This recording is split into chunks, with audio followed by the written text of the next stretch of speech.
Please note, the following story contains somewhat graphic and disturbing content. Viewer discretion is recommended.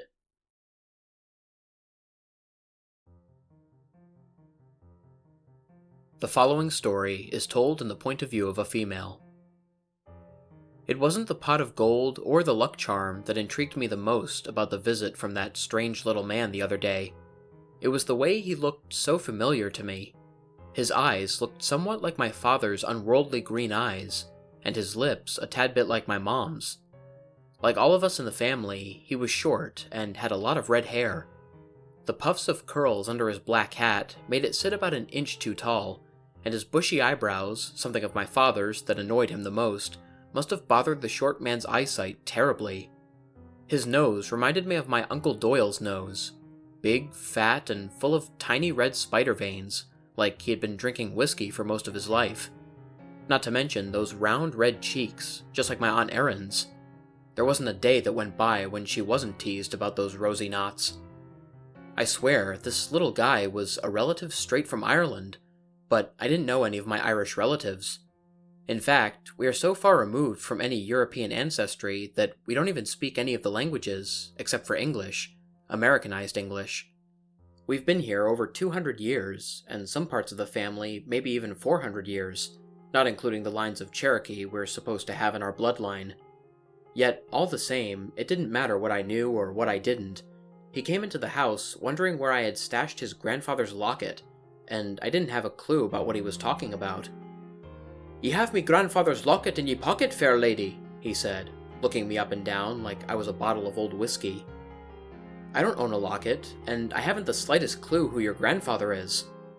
"Oh, he died many moons ago. Terrible thing. He was run over by 6 horses with a buggy. Back in his day, they didn't have cars, and the man who stole his locket was quite the horseman. He knew how to steer those horses wild to run over me grandpappy. Why, I seen it with me own eyes. The hooves trotted right over his limbs, flattening 'em like pancakes. But what was really repulsive is when the hard wooden wheel of the carriage rolled right over his head. The damn thing exploded, popped from both sides, sending brain matter all over the crowd. Women and children were screaming, and the men were shielding their families so they wouldn't get blood all over their Sunday clothes. Such a shame. He wasn't the most generous man in the world, and he had some wicked ways about him, many that he taught me. All he had left was that damn locket that carried the secret to all the riches in the world. Now give it to me." "Just how old are you?"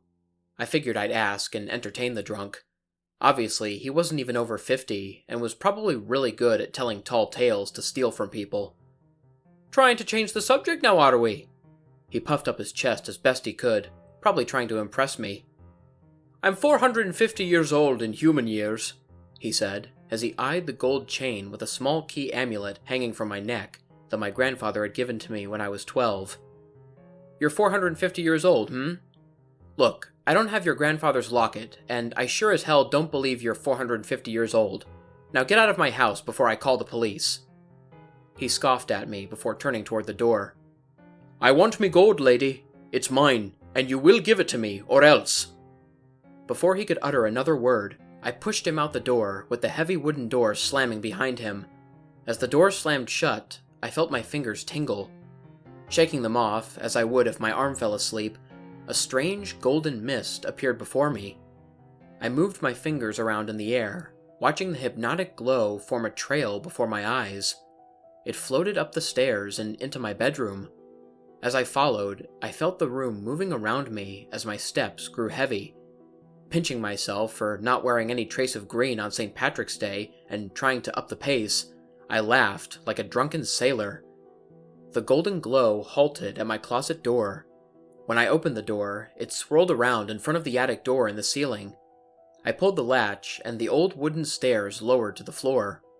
I sneezed lightly as dust fell from the door and landed in a circle around me.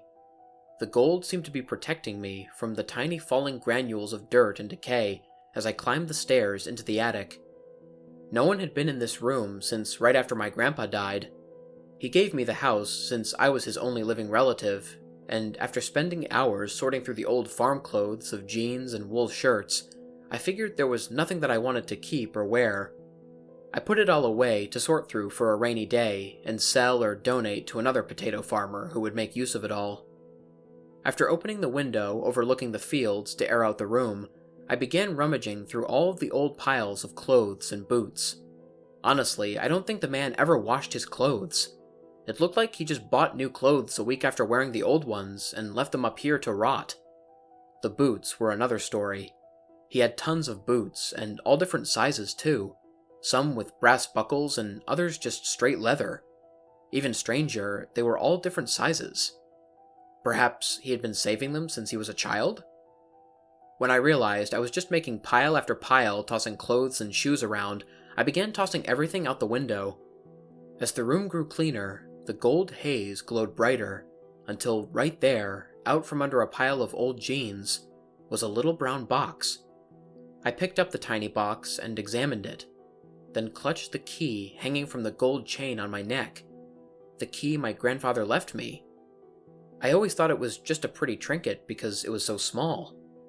I pulled the chain over my head, careful not to get it tangled in my mess of auburn hair, then pushed the tiny end into the keyhole.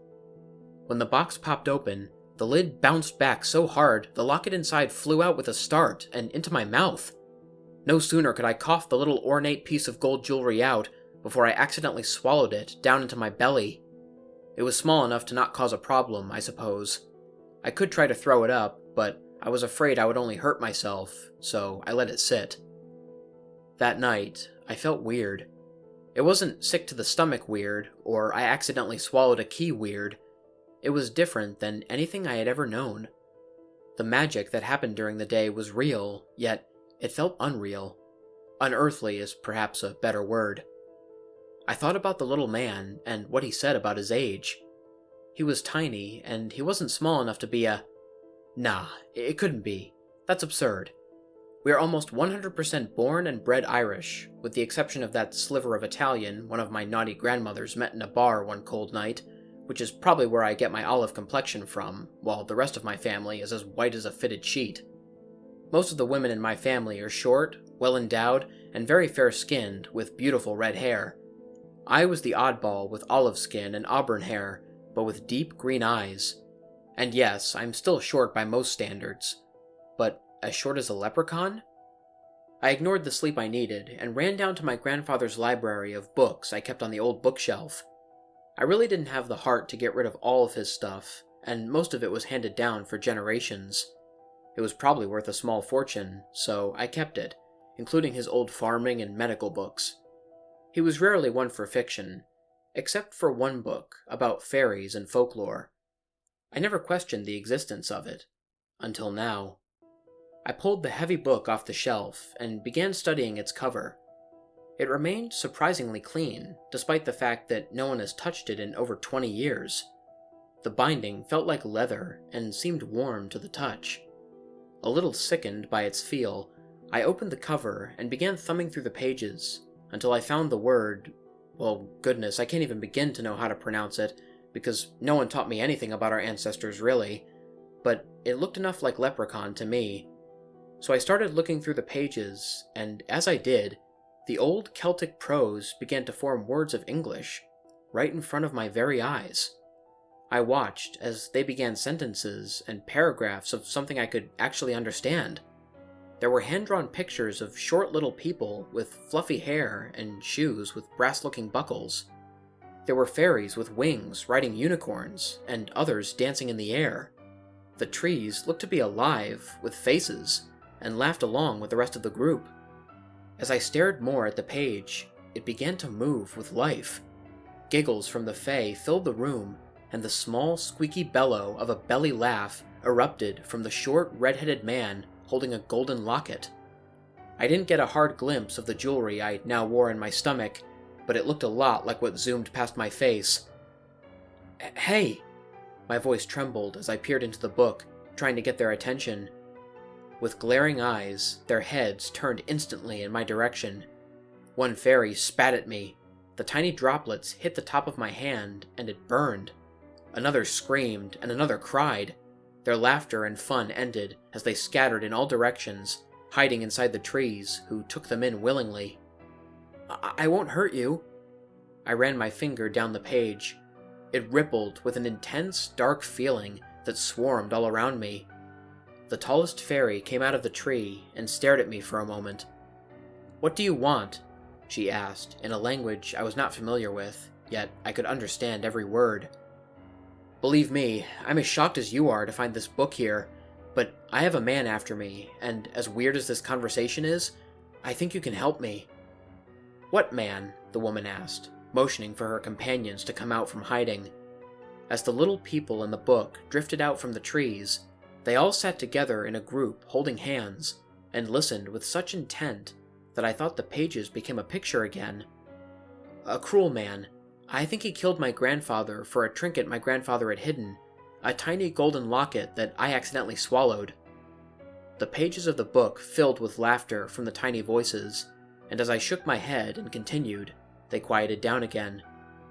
"He's threatened me and told me I have until tonight to produce the locket, but I know he's evil. There's no way to get it out right now anyway." The tallest fairy motioned for the short, red-headed man to speak, and speak he did. Small was his body, but his voice boomed into the room. "Leave the book open on the table, and invite him into the house tonight, for we will finally take care of this being, and after, all we ask is that you close the book and leave us be." "You got it." Feeling a bit stupid that I just spoke to a picture in a book, I left the pages open on the table. I could just barely hear them carrying on with their fun as I picked up around the house and waited for the stranger to come back. Finally, as the sun set behind the woods, there was a stern knock of 3 on the front door. I opened the door, and in walked the leprechaun, twisting his long pipe in his hand.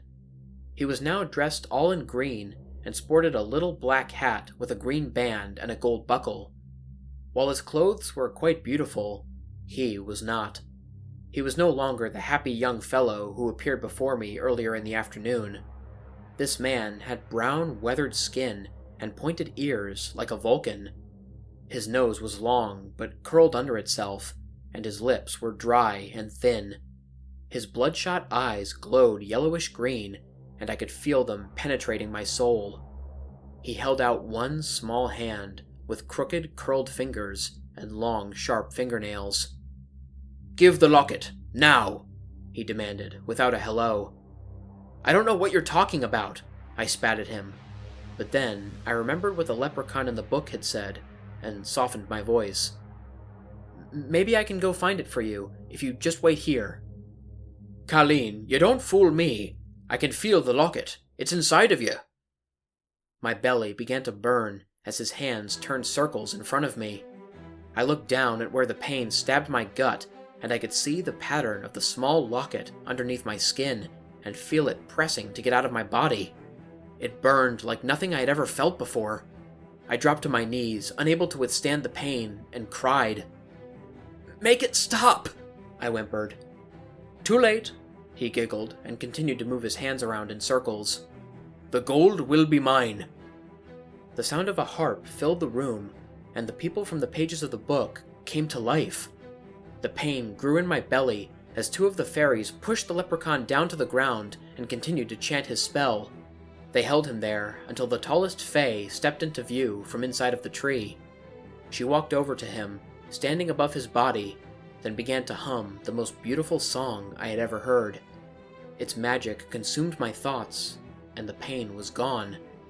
I watched as the locket drilled through my skin, creating a tiny bloody hole, but it didn't hurt.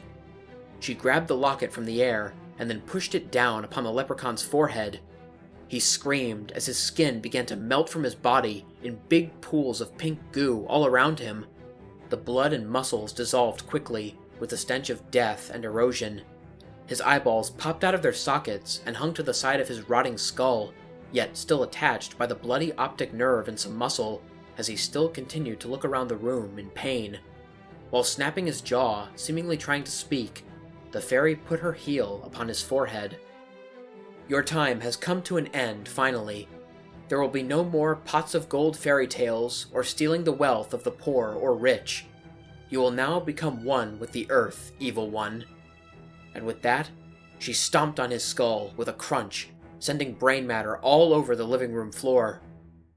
I looked down at my belly, and to my amazement, the pain and wounds were gone. The fairy looked at me and shrugged. Better than waiting for another day for it to come out, isn't it? And with a wave of her hand, she and the rotting corpse vanished, as did the strange visitors. I heard them calling from the pages of the old book on the table, and, as promised, I closed it shut, then sat down, wondering if it was really all just a bad dream. I love you, Colleen. I heard my grandfather's voice in the air all around me, and felt something drape around my neck.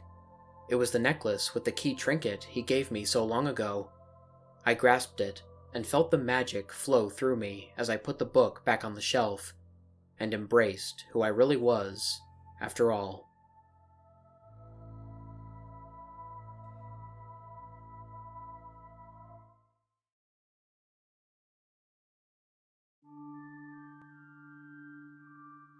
What's up, everybody? Lone Wolf here. I hope you guys enjoyed listening to tonight's video. In case anyone is interested, all of the various elements used in this video, including pictures, music, sound effects, and stories, will be linked in the description below. Anyways, if you guys enjoyed the video, please feel free to like, share, and subscribe if you haven't already. Also, click the bell for notifications so you don't miss a new video. If anybody has any personal stories or story recommendations for me, or any advice to help improve the channel, there will be links to all of my social media platforms in the description. I'm mostly active on Twitter and on Instagram, but I also have an email, a Discord server, and a TikTok account that you can message me on as well. Until next time, stay spooky. And remember, the hunt begins when the moon is full.